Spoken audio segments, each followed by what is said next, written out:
Like their cinematic namesake, the Nosferatu embody the grotesque, monstrous visage of a vampiric monster. Let the Toreador and Ventru rub shoulders with the elite, or the Bruja conspire with the rabble.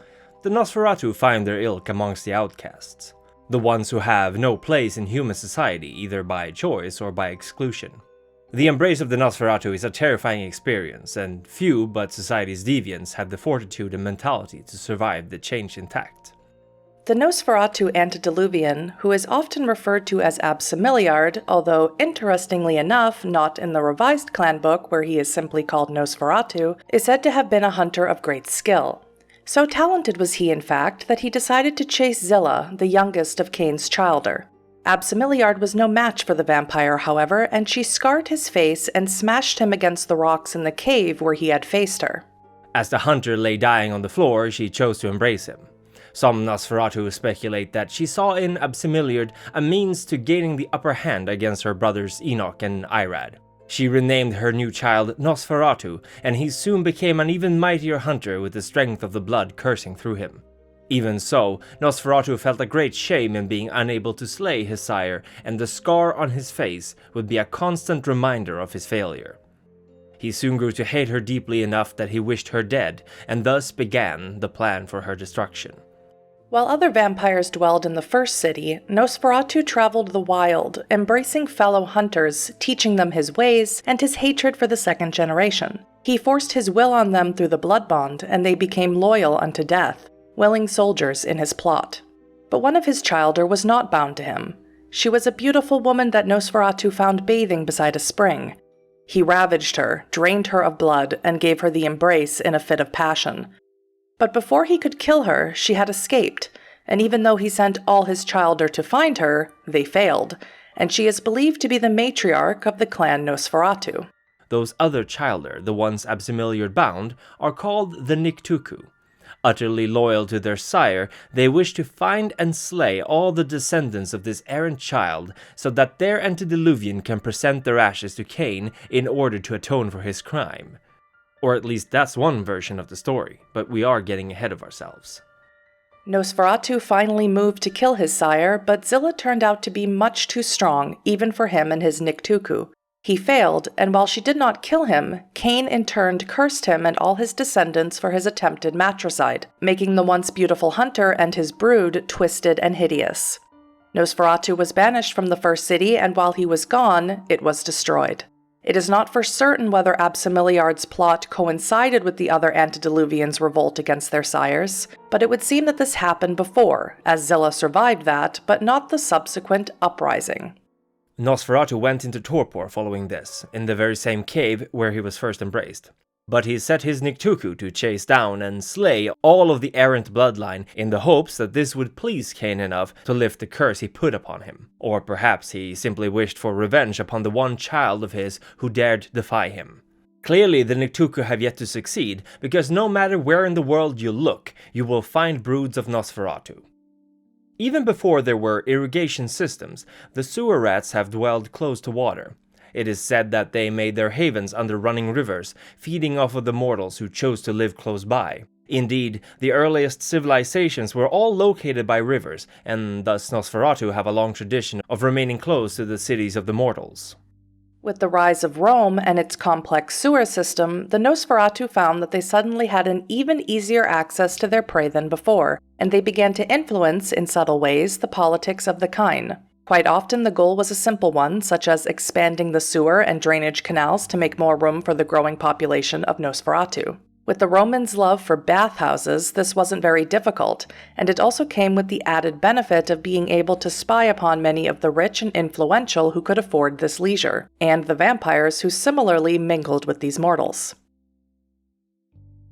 The European Middle Ages were a difficult time for the Nosferatu, as they no longer had a singular power base to influence. While the Church established a stronger grip on the mortal sphere, the sewer rats had little pull there and saw their influence vanish rapidly. As kingdoms grew and flourished, the Nosferatu found it much harder to directly affect their leaders, as others, more human-seeming kindred got to them first. At least until they realized what power they had over the mortals with their access to wells and irrigation. Even though Rome had fallen, the understanding that water disposal was a necessity had not been completely lost to the mortals and the vampires who set up haven in their cities. And the Nosferatu learned. When people fell sick due to wastewater mixing with clean water, they saw and took note, and when the princes decided to strike down upon the lepers or strangle their hold over domains of mortals, the lepers struck back by threatening the herds of the higher clans by poisoning their water supply. The Nosferatu kept a low profile for several reasons. One of them, of course, was that by not seeming too powerful, they could easily mask their influence from the kindred above. But another was the ever-present threat of being found by the Niktuku.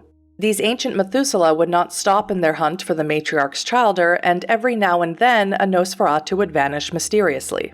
They couldn't very well go talking about these to other vampires, lest they would use this knowledge against them, perhaps even striking up some kind of alliance. Thus, the oral traditions of the Nosferatu, not to mention the unvampiric closeness between clan members, came to be. SchreckNet, the international computer network and database, found its origins in this tradition, created to enable fast, quick communications to other Nosferatu about Niktuku sightings. The massive database on kindred secrets was just a fortunate side effect. Still, for the most part, the Nosferatu were rarely considered to be of much worth or attention. In Europe. The African continent was always rife with the children of Absimiliard. The Julamansa, or the Hidden Kings, were the shadow rulers of many African empires. While they never took center stage themselves, they hid in the courts of these powerful kings and queens, guiding trade and law-writing quite on par with the Ventru. Ghana, Manamutapa, Kanem-Bornu, Mali, Songhai of Gao, Mogadishu, and Mombasa. These were all great empires subtly influenced by the Julamansa. By traveling along trade routes established by the burgeoning river civilizations, the Nosferatu and Gangrel, clans both prone to travel, slowly made their way south. The Nosferatu established themselves as, among other things, spiritual guides to the rulers of these lands who were much more appreciative of the supernatural than the skittish Europeans. Like the European Nosferatu, the Julamansa valued storytelling and hospitality for their kin, still well aware of the evil that lurked in the darkness and the danger they posed. Compared to the slow, lumbering change of Europe, the African empires thrived. Muslim merchants traveled far and wide in regular trade with India, Ceylon, and Malaysia, at times even China, though few vampires dared to set foot to the realm of the Wan Kuei. Although few remember these African kingdoms in the modern age, no doubt because the Gangrel and Nosferatu hold so little sway over the kindred discourse, at one point the Kanem-Bornu Empire had more territory than England's Queen Elizabeth, sent emissaries to Tripoli and Cairo, and exchanged gifts with the Sultan of the Ottoman Empire. For 1,000 years the Mwana-Mutapa Empire stood, all the while under the quiet, watchful stewardship of the Nosferatu, who never took more than they needed, nor ruled over the mortals like cattle. When the Europeans finally realized what treasures there were in Africa, they came not to trade, but to take. The European kindred, realizing there was no hierarchy, no prince to claim the domains, quickly set about taking these new lands for themselves. Just like how the Europeans pillaged these nations for their gold and ivory and to make slaves, so too did the Ventru, La Sombra, and even Camarilla Nosferatu claim domains they had no right to. The southern American continent, likewise, saw its lands divided crudely between Spain and Portugal, and European kindreds followed greedily after, already claiming the titles of princes and elders on a continent they had never set foot on, despite the Nosferatu, Gangrel, and other kindred already there. The local Nosferatu were nearly wiped out as gold and silver was found in the caves they claimed as havens, their homes destroyed or invaded by greedy mortals, forcing them to live in squalor, no longer able to hide from those who would seek to destroy them. Many thanks to Hadi von Schland from the bottom of my heart for her help with this episode. She is an awesome Let's Player and a vampire aficionado, and if you haven't already seen her amazing videos, I recommend you go check her out. Thanks, Hadi. And in my next video, we will delve further into the modern history of the Nosferatu, but also discuss their role in the Sabbat and Camarilla, their traditions, and their culture. I would also like to thank my ancillae Edward Reed, Colin Gifford, and Harry Wyckoff, as well as my loyal neonates for their continued support. And thank you for watching.